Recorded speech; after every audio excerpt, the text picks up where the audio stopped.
Bonjour, bienvenue sur Coco TV pour une nouvelle vidéo de présentation. Aujourd'hui, on retourne chez Silent Chum PC. Nous avons parlé du fer à 5, nous allons parler du fer à 5 dual. Alors, c'est exactement le même, on va pas se le cacher, mais on va rajouter quelques petites précisions parce que on était assez excité, ou plutôt j'étais assez excité par le produit quand même. 26 €, celui-ci 33 € avec deux ventilateurs en 120 mm, c'est quand même un tarif particulièrement intéressant et on peut déjà le dire, les performances sont quand même au rendez-vous à ce prix-là, c'est tout simplement imbattable. Bref, nous avons ici le fer à 5.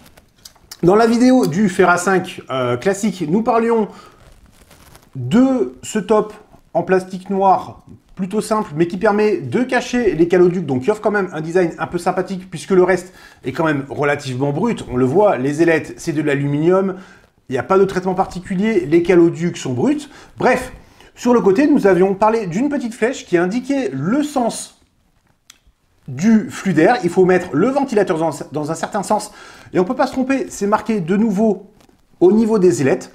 Alors, à part une petite encoche qu'on ne voit pas en fait, parce qu'elle est au niveau du système de fixation, on le dit, nous n'avons pas compris pourquoi il y a ça.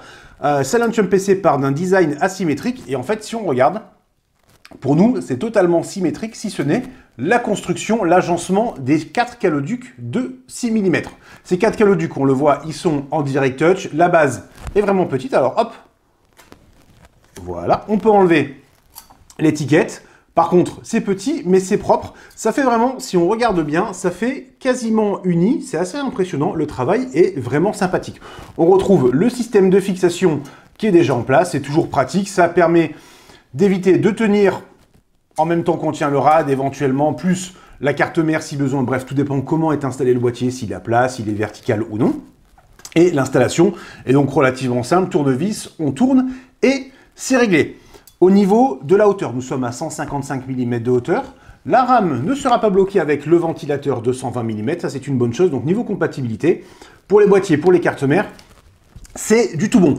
Le ventilateur, c'est un nouveau modèle, Fluctus 120 PW, donc modèle PWM. On le voit avec un profil des pales qui est très agressif, des découpes qui sont effectuées sur l'avant.